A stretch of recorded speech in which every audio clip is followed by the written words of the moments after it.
and thanks for joining us today for our 44th episode of the Restaurant Dealmaker Show, where we discuss pertinent topics regarding the food and beverage industry with industry professionals. I'm very happy today to have Dan Baker as my co-host today. Dan began his restaurant career at age 16, bussing tables, and never looked back. He steadily climbed the ranks in both front and back of the house roles, working in top kitchens and dining rooms across Northern and Southern California. In 2001, Dan opened Marché Fleurs, a highly regarded farm-to-table restaurant in the town of Ross in Marin County, just north of San Francisco. Over the course of 21 years as chef-owner, he built Marché into a beloved local institution, ultimately culminating in a successful sale of the business in 2022, which was handled by myself through Restaurant Realty Company. We initially worked with Dan in 2000, selling him Mama Teresa's restaurant in San Anselmo in Marin County, and then sold it for him in 2010.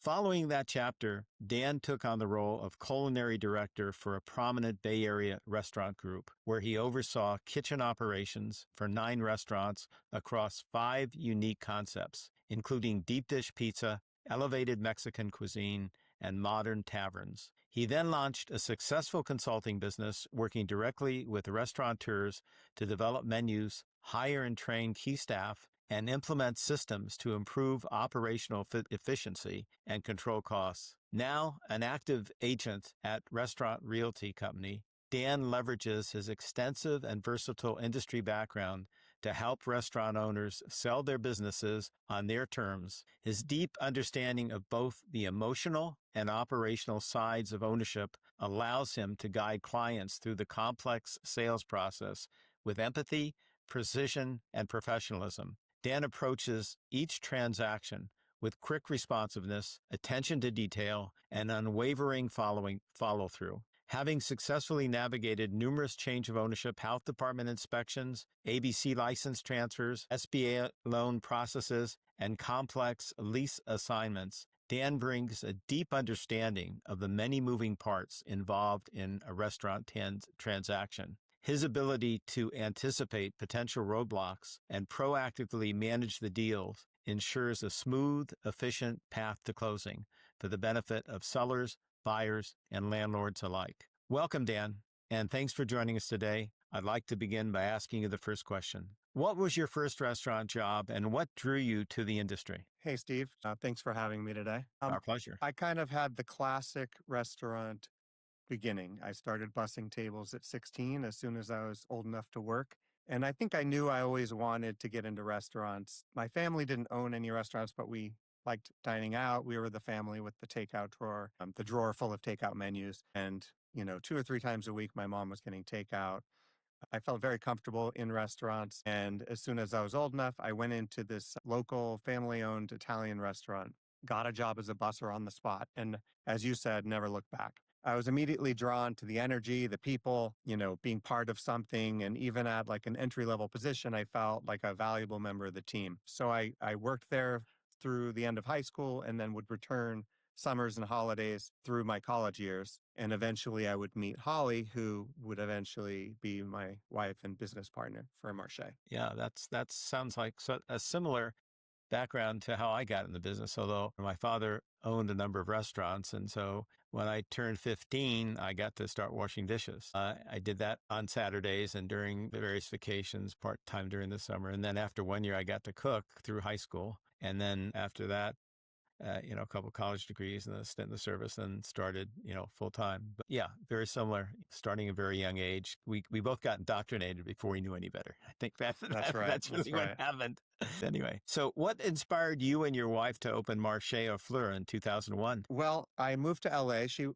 Holly was finishing schooling at UCLA, and I moved down there and started getting into restaurant management. And that's where I started learning more of the behind the scenes. I was tasked with conducting inventory, wine and liquor inventory, running a pre-shift. And I really enjoyed the number side of the business and learning all the inner workings of the restaurant. So I knew that we wanted to open a restaurant, and we were doing a good amount of traveling at that time and kind of refining our vision. We loved the small, unassuming family-owned places that you would find in France and Italy and Spain at that time, and started formulating kind of our vision built around, farm to table, basically, just, one person in the front, one in the back, very ingredient driven cuisine without being pretentious.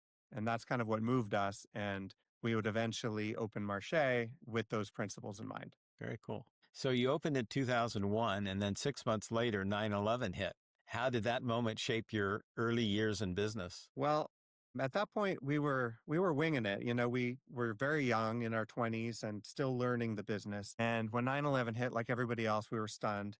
But, after a couple hours and kind of settling into this, what would this mean for our business, we decided to stay open, and it was well received from our customers. They were appreciative that we, were able to provide a place for them to come and get away from the news. And then I think this kind of became our standard operating procedure moving forward. Whenever something came up, power outages or flooding in 2006, poor air quality from fires, and eventually COVID, we just kind of put our heads down, asked ourselves, what do we need to do to open tonight or to get through this service, get through this week? And that kind of became our mantra. We were the place that stayed open. And you mentioned you were closed on Sundays and Mondays. And how did that affect your business and your personal life? I think from the beginning, not being open on Sundays and Mondays was one of the best decisions we ever made, both for the business and for our personal lives. It allowed me to do like bookkeeping and payroll and things like that on one of the days, half of one of the days, and also, stay attuned what's happening in the industry, go out to eat, travel, take some time to recharge the batteries. And I think I attest that to one of the keys to our longevity and success in the business, Yeah, for and I'm sure. sure your employees appreciated that as well. Yeah, and it allowed you just to have one crew instead of having a 6-day work week or a 7-day work week where you're piecing together two teams. And having everyone knowing their 2 days off, I think did improve our longevity with staff retention for sure. Yeah, that was, I think, a very good idea to do. And I guess your customer base got used to that, and so it was just they knew that if they wanted to go Marché, it wasn't going to be Sunday or Monday.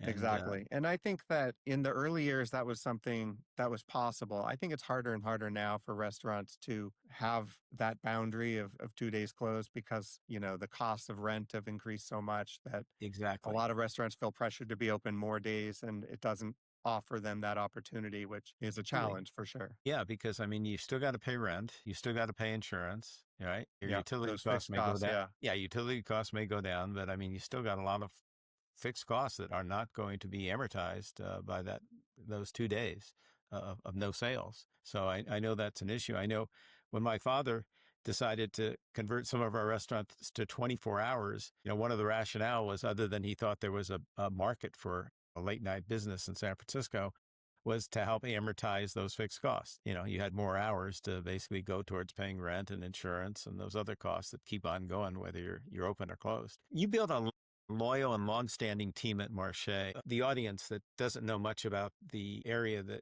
Marché is in, it's a town called Ross, which is an extremely high-end demographic. I think the average price home in that area is probably $5 million.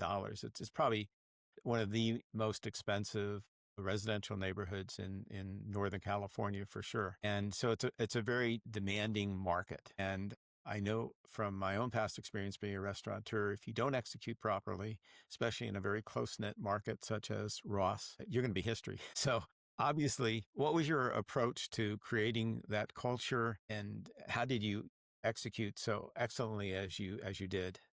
Well, as owner operators, we were there every day, and that helps to build a strong team with your employees and also get to know your customers. And I think especially Holly was adept at building those relationships, forging those bonds with both employees and customers, remembering people's preferences, being patient, sympathetic, and empathetic to, what everyone's going through at various time, and working alongside the team builds a lot of respect and naturally creates culture. I always tried to give employees a voice in collaborating on menu and specials. I was always concerned about their financial well-being, making sure they were making what they needed to make to pay their bills, giving advances when necessary. And I think all of those things fostered culture pretty naturally. And I'm very fortunate to say we had employees who were with us from year one all the way through to the end. And, it's cliche, but it really was like a family there. Sure. And I assume probably some of those employees are still with the current owner today. Is that the That's case? correct. Yeah. Yeah.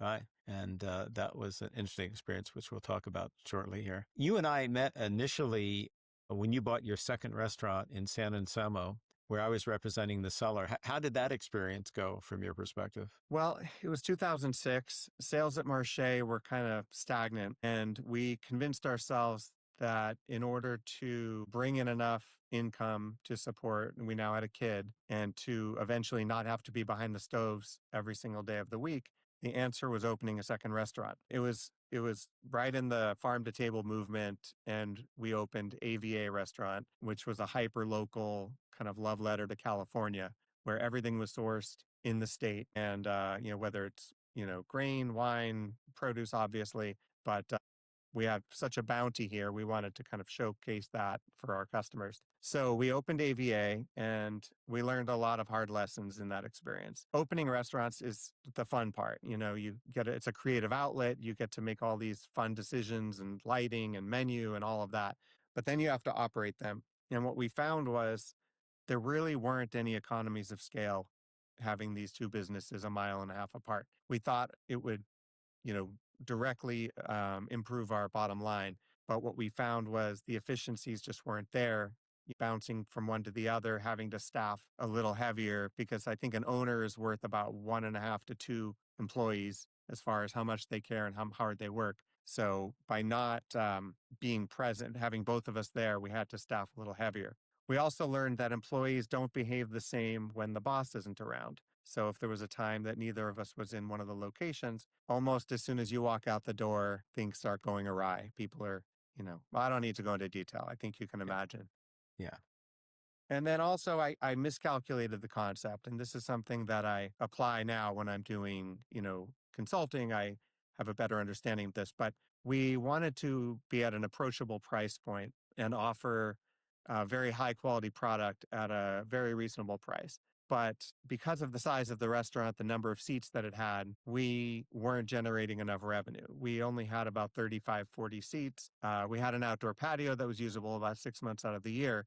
But when you ran the numbers, if we did 50 or 60 or 70 dinners, two full turns, at the check average, we were at $35, $40 a person, you're just not going to bring in enough revenue to cover your costs. So we remained marginally profitable. The first year was good. And then after that, a little above break even. And that's when the financial crisis of 2008 set in. And that would kind of be a tipping point for that restaurant. Yes. Yeah, I have seen so many cases where a very successful restaurateur opens restaurant number two, and Mm. in more cases than not, it just doesn't work. It's a different mindset altogether once you open and operate a second restaurant. And so many of the things you said, I have seen other operators, going to restaurant number two experience and then go back to, a single restaurant situation. So, what did the 2008 financial crisis teach you about resilience in this industry? Well, after we sold AVA with your help at the end of 2009, we went back to Marche and focused all our attention there. And we soon found that revenues increased there because we were both back in the building. And that's when we kind of start hitting our groove at Marche. And for the next 5, 10 years, it enjoyed double-digit growth annually. And what we found was there were always going to be things that came up, you know, economic slowdowns and, as I mentioned, natural phenomenon, disasters, whatever. But if you just kind of put your head down and get through it, which would later become known as pivoting, you could succeed in any economy and through any adversity. It's amazing, in reviewing your numbers during the pandemic, which we'll talk about in a minute, they were phenomenal. You just basically, made the right moves and did a fantastic job. Exactly tell the audience what you did differently that helped Marche survive and thrive when so many others didn't during the pandemic. Well, we were very fortunate to have been located um, in a small community with locals. We didn't depend on offices. So when people stopped coming to work, that didn't affect us. We also had a great patio outdoors, and we had space to open a second patio. So For the initial couple months when there was no dining, we did well with takeout. The first week it was all phone orders, and then we quickly saw we needed to get an online store up. So the first weekend of the shutdown, I worked probably 8 hours each day developing a pretty easy to use online store. And then immediately sales doubled and everything we did was working. So, we tried groceries for a few months and that was great. And that got us through. It built bonds with our customers. When we were able to serve outdoors, we had these two patios. The demand was huge. Everyone was excited to get back into restaurants. We never looked back. We were able to actually hire more people during COVID rather than the experience a lot had where they had to let people go, unfortunately. So we were one of the lucky ones. I think we did a lot of things right, but I think that we were also very fortunate to be located where we were. And I feel for those who were on the other side of that. Maybe we're in an area that depended on office workers or didn't have outdoor seating. But I also would give us some credit because our mindset of, let's not wallow in it. Let's make a quick decision. Some weren't sure what to do. Some closed for a couple of weeks and then decided to reopen because we had this established in our DNA to just put your head down and go. It I think really benefited us. It endeared us to the community from early on. And I think it paid dividends, for the remaining time we were there. Yeah. So when you said you did a groceries initially during the pandemic, what do you mean by that? You were selling groceries, We selling were. food? It started with, grocery stores were operating, but they had long lines and, the distancing and all of that. The farmers market stayed open as they were deemed essential businesses. And we thought we're going to the farmers market. A lot of people didn't feel safe doing so. So we started buying extra and adding it to our online store, a case of strawberry or a pint of strawberries, ears of corn or whatever it might be that was in season and selling them. We would fulfill these orders in the mornings and afternoons. We would have a 3 p.m. pickup, and it started like gangbusters from day one. We were doing, two, $3,000, $4,000 sometimes in grocery sales. We had people going through almost like a drive-through with the neighboring building. We would meet them at their trunk, load it into their trunk. Everything Wow. was done online, contactless. But, you name it, cases of beer and water and wine to vegetables and fruits, Wow. everything, salt, Very creative. yeast was hard to come by at that time. It was really creative. It was really fun. All of these things during COVID, it's pretty exhilarating and exciting getting to use your creative mind again. For Um, sure. Did you during COVID, did you use a delivery service to deliver food that you produced? well, we used DoorDash and Uber Huh? Eats, Yes. so third-party delivery, and we had started with them a little before COVID. It was at a time where it was kind of a 50-50 decision for restaurants. Either you took part and you paid the high commission costs, or you left that revenue on the table. And for some concepts, it made more sense than others. Ours, frankly, could have gone either way. Our food, some of it travels well, some of it less so. When COVID started, they were forced to reduce their commission schedule to 15% in California. And that was a reasonable fee for the amount of business it brought in. It's really a double-edged sword for restaurants using these third-party delivery companies, and I understand why a lot have chosen not to do so. At Marché, we had success doing it. For us, it was more important to get the top line revenue than the profit margins. We'd rather just have more money coming in to pay our employees, keep everybody busy, and we're still or the restaurant is still with those companies today. Yeah, that's cool. Your numbers were just phenomenal during the cup period. So We worked really hard. It you was obviously did a good there's a job lot. executing. That is for sure. So what event or events have been most challenging in your career, and how have you dealt with these challenges? Well, there have been many little bumps in the road over the years, but I'd say above anything else, it was selling, it was deciding to sell, and then the actual selling of the business that proved to be more challenging than any other operational aspect. There were a few reasons why we decided to sell. Even before COVID, it was already clear that the industry was changing. The labor pool was shrinking. It had been where we would place an ad for a cook and get 20 people to show up for an interview. And then we saw that we would place an ad and nobody would answer that ad, or the only way to get people was word of mouth, or the entry people were looking to make a lot more than they had previously made, which I totally understand. Costs have gone up for everybody's wages went up, but it began to squeeze the independent restaurant operator. So that writing was on the wall. When COVID happened, we had the success. I could predict that that was going to change. The first year, everybody was so supportive, so nice. And then in 2021, it just started to feel like it was going the other direction. Business was still strong, but for that reason, along with wanting to have more flexibility in my scheduling, my kids had gotten to the high school and college age, and wanting to maintain flexibility to visit them on weekends and not work nights, we decided it was time to sell. And that's when I called you. Right. And I appreciate that. Thank you for having that opportunity. And selling Marché in 2022 was not easy. What surprised you most about the process, and what's your biggest piece of advice for owners preparing to sell their business? Well, what I wasn't prepared for was the time it took from start to finish. I think from the time I called you to the time the deal closed was almost 16 months. And we found a buyer quickly. It wasn't looking for a buyer that took the time. There were so many agencies that you have to work with. Health department, ABC, there's the principals in the deal, landlord and the buyer and the seller, but also three attorneys. The buyer had an attorney, and then the landlord had an attorney. So I felt like I had to lawyer up as well. And anytime these three are going back and forth, it just delayed things. So it was very frustrating, very emotional for the amount of time it took, draining. The actual sales process, we had a change of ownership health inspection, and what comes up on these inspections seems pretty minor. There's a sink that needs to go in. You need to relocate this ice machine, and the water heater isn't strong enough, to power all the hot water that's needed. Okay, these seem manageable.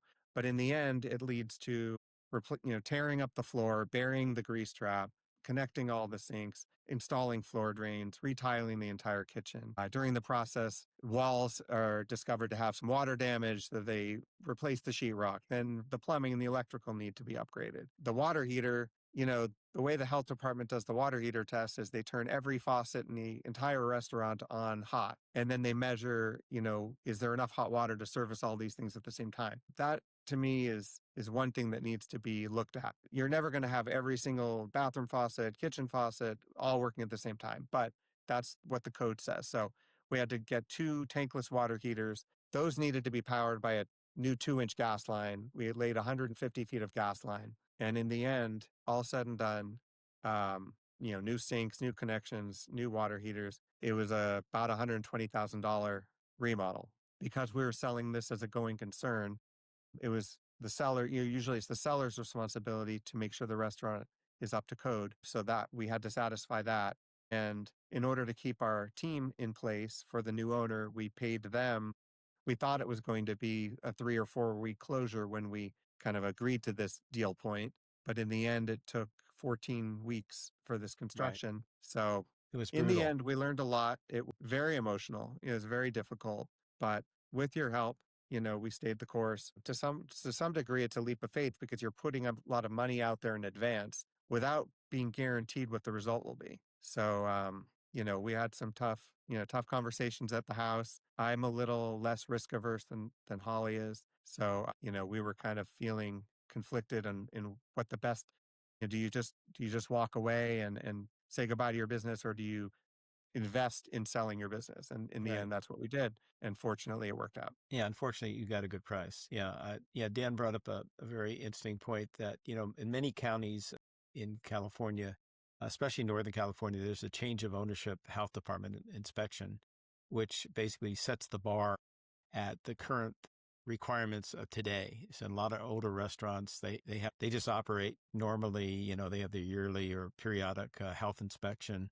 But when there's a sale, there is a change of ownership, and the health department wants everything brought up to current standards. And because Dan was in an older building, he incurred a tremendous amount of expense. So one way to circumvent that, if you're selling a going concern, in other words, you're selling the name, menu, proprietary items, as Dan did with Marche, then you have to deal with that. If somebody's going to just by the assets in place. They're going to change the concept. They're going to close down, do some remodeling. Then as a seller, you can sell it as is and shift that burden of the cost of the change of ownership to the buyer.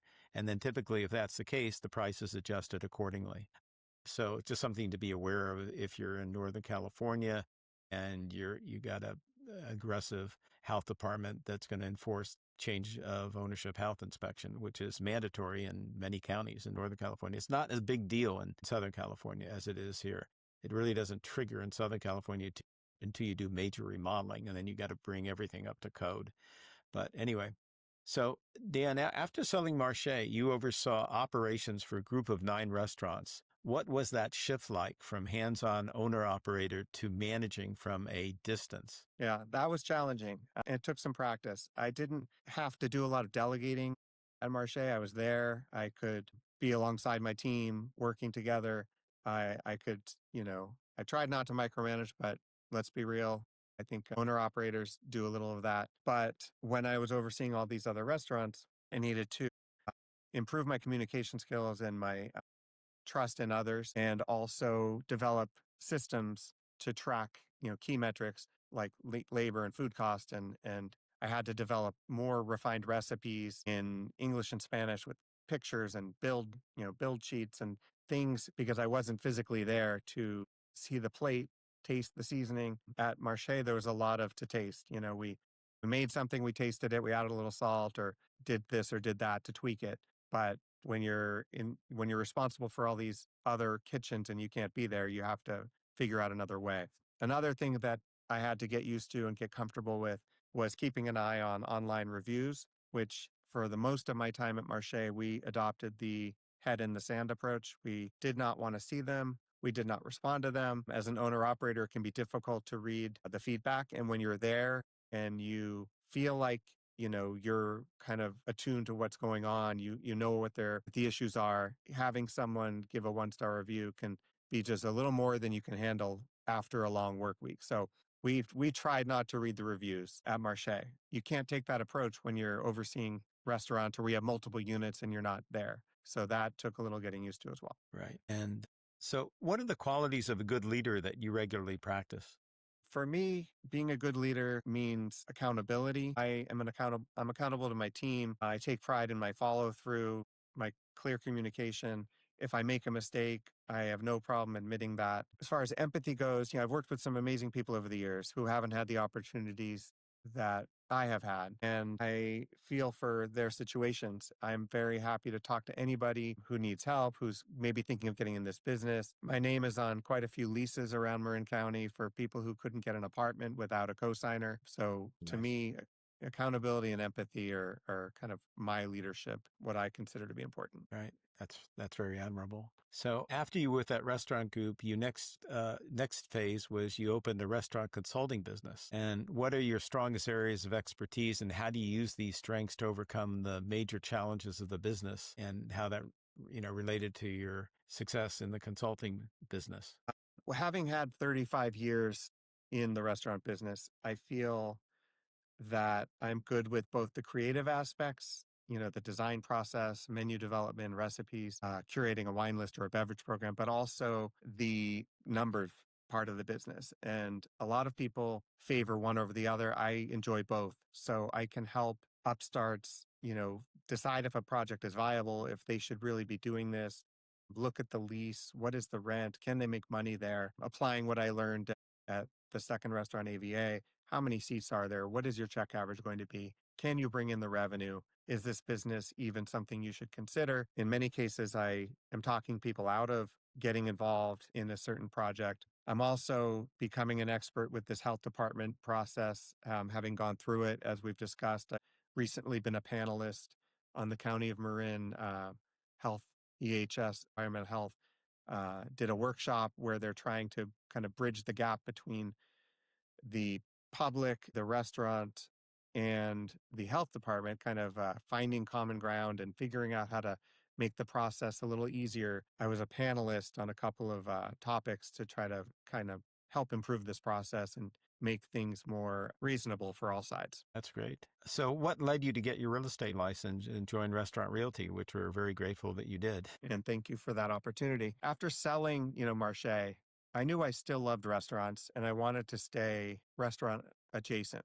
I speak chef, I speak general manager. I love being in kitchens. I just didn't really want to work nights anymore. So the consulting and the real estate allows me to do that. My recent experience selling Marché makes me somewhat uniquely qualified to help other owners get through the same process. So I consider myself kind of a guru with working with sellers to prepare themselves, which in some cases, be getting their books and records in order, cleaning up their taxes, getting their business in the best possible state to sell it, get it cleaned up, keep revenue strong. So to me, it was a very comfortable transition from owning to stepping into this kind of, this field of real estate. Yes. Yeah, because you've got a very wide range perspective, being an operator, dealing with landlords, dealing with all the bureaucratic agencies, venue development, lease negotiation, marketing, the whole nine yards. So that really makes you an expert and helps get to the finish line with the owners and selling their business. What are the biggest mistakes you see people make when buying or selling a restaurant? For buyers, I would say being undercapitalized, not having enough money to weather the early ownership change. There's a lot of costs going out the door before a buyer starts even opening for business. Yes. So in Also, light in having a light of lack, that, excuse me, in light of that, what yeah. what recommendation do you have for a buyer in terms of the amount of working capital they should have, um, once they, purchase the restaurant, to deal with, rainy days, worst case scenarios, earthquakes, all kinds of unforeseen situations that may come up. Is there some thumb rule you have? Well, for savvy buyers, they look at month to month revenues and they have an idea of the busy and the slow season.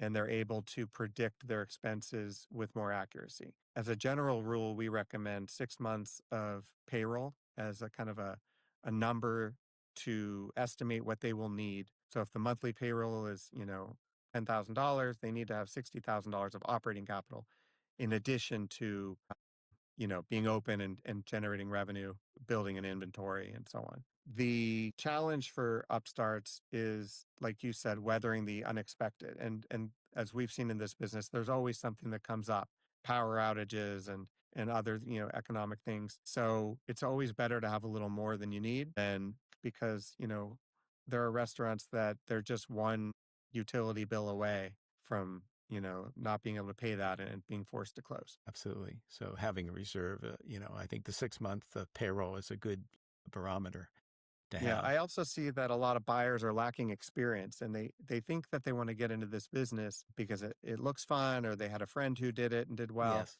but there's no substitute for experience. So I encourage anybody who's thinking of doing this to work at least a couple of years doing the job that you'll be doing. So if you're going to be owning a restaurant, you need to kind of manage a restaurant and do all aspects, all positions. You're at a huge disadvantage when you take over a business and you don't know how to do all of the different stations in the job in the restaurant because when someone calls out sick, you're kind of in a tough spot and you end up being overly dependent on your team and that can hurt you and also cause a lack of respect from your team, but also hurt you when it comes time to wages and being kind of at their mercies. You must be able to do everything that you're expecting your employees to do. You need to be able to do it yourself. absolutely. And just jump back to the buying side again. When we screen buyers, most landlords' criteria is that they have, this is assuming you're buying an independent, non-franchise, non-chain restaurant. In other words, an independent restaurant, that the buyer has, minimally 3 to 5 years ownership and or management experience of a similar type restaurant he's opening, as well as having, the financial resources, having enough working capital, et cetera. So it's imperative, again, for non-franchise, non-chain that, a buyer must have experience. Otherwise, they're not going to get to first base with the landlord. Just Right. plain and And simple. landlords now landlords have always been risk averse, but with COVID, they're even more so. They Yes, because just don't want to sign on a tenant that they don't deem qualified. yeah, the cost to landlords can be extremely high if the tenant does not work out, if they have to go through an eviction, they have loss of rent, they have to pay a commission to get somebody new there. They may have to give the new tenant free rent, may even have to make a contribution to improvements. It's very, very costly for a landlord. So that's another major reason why they want to make sure they get a very qualified person to basically occupy that restaurant space. So As as far we as mentioned, this, Dan, through our discussion today, the many changes have occurred in the hospitality industry. And because of the current economic challenges we face today, shortage of employees, the high operating costs of employees, products, occupancy, and other expenses, and quite frankly, costs for operators are rising far greater than the operator's ability to basically raise prices. So as a result of that, their costs are going up, but they can't raise their prices commensurate with the increased operating costs. So therefore, their margins are being chiseled away. How do you see the hospitality industry, California, dealing with this? And then coupled with, $20 minimum wage for fast food franchises as of April 2024 for any franchise chain with 60 or more units, $20, and that sort of set the bar for the rest of the industry. absolutely. Yeah. So how do you suggest people handle and deal with these changes in the industry? Well, I think there's a lot of creative people out there who are trying a lot of different things. We've seen more and more of kind of the middle range full service restaurants are going away, and there's more and more either counter service or takeout and delivery models. I feel like the independent operators getting squeezed, and there'll be fewer and fewer of those types of restaurants with the type that I ran. In order to have the financial wherewithal to run a business like that, I see restaurant groups, with higher, buying power, owning multiple units, making a little less at each one, but having 6 or 7 units with a team. I think a lot of the trends are heading that way. Their independent operator can't get a loan like they used to be able to get. The SBA is being forced to be more discriminating as well. The high costs of construction make it difficult for entry into restaurants. I think those who will succeed eventually are the ones who have something to say, some kind of edge, something they're bringing that's different. And that's, where I see long term where this is going. In the short term, people are trying everything just to figure out whether it's reducing hours, increasing hours, opening for lunch or closing for lunch. Unfortunately, I'm not seeing a lot of that paying off for small businesses, but there are always going to be people who want to get into this field. Extremely rewarding for those who have that in their kind of their blood. Even though I was thrilled to be able to exit the industry, every so often I miss it and think like maybe I could open just a small sandwich shop or something small that's more manageable. But I think it's difficult. It's a difficult time for restaurants for sure. Absolutely. Yeah, you just said restaurants need to have something to say. What do you mean by that? I think that you need, why are you getting into this business? Why should customers come to you? What are you offering that your competition isn't? And I think that, in this AI generation, what people will be craving is human connection, human interaction, and hospitality, I think, still is king. So if you're going to get into this industry and if you want to succeed, I think you need to ask yourself, what are you doing differently or what are you doing well? What is your vision? If you can't answer those questions, and it could be something simple. We offer, the best smash burger around, or we remember your order because we have a system of keeping track of your preferences, or we have the easiest online ordering platform, or whatever it is. We have the best hot sauce around. But if you're just kind of going through it, there was a time where you could offer a good product at a fair price and you would do well. I think those days are unfortunately behind us. You need to do something better. The competition's fierce. The margins have shrunk. At Marché in the early years, even on low revenues, we could take 20 to 25% to the bottom line. And now I think restaurants are lucky to take 7. A lot of restaurants, 3, 4, 5%. In order to get an edge on the others, you need to do something well, market it well, talk about it. Maybe you're great with social media marketing, whatever it is that you're good at, lean into that. Yeah, very good. Very good input. Thank you. Of all the many accomplishments you've achieved throughout your career, what single accomplishment is most meaningful to you? Well, I'd say more than any recognition from any publication or third party. I think it was being able to run Marché as a successful business, but prioritize my family first. Um, I feel fortunate we built something that resonated with the community. We had incredible staff retention, built long-lasting bonds with customers and employees. But through all the ups and downs, I was able to be present for my kids, and not compromise with some of the early boundaries that we set, like being closed 2 days a week and closing 2 weeks a year for vacation. It's so hard for restaurants, and unfortunately, it can take a toll at home. So I'm proudest of that we ran a successful business and didn't sacrifice at home. Well said. Well, Dan, thank you for sharing your accomplished background, which I believe will serve as a role model for those folks that want to exit restaurant operations and ownership and advance into restaurant sales and consulting. If anyone wants to get in touch with you, what is the best way for them to do so? The best way is to email me at dan@restaurantrealty.com. My signature plate contains a link to my consulting business as well. So if you're in need of